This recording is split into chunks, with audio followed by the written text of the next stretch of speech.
रोहा तालुक्यात वरसे येथील 11 वर्षीय मुलीवर अत्याचार झाल्याची घटना ताजी असतानाच आज पुन्हा एकदा रोह्यात अल्पवयीन मुलीचा विनयभंग केल्याची घटना समोर आली आहे।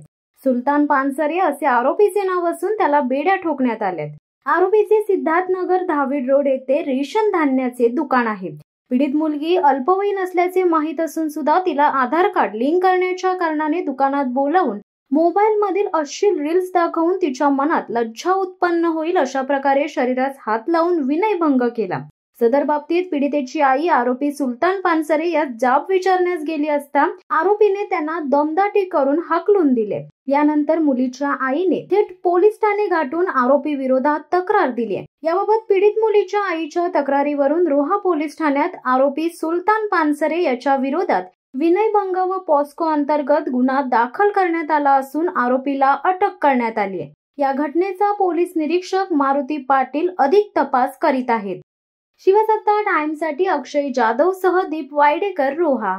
दे धडक बेधडक वृत्त देणाऱ्या आपल्या शिवसत्ता टाइम्स न्यूज चॅनलला लाल बटन दाबून सबस्क्राईब करा आणि बेल आयकॉनला क्लिक करायला विसरू नका।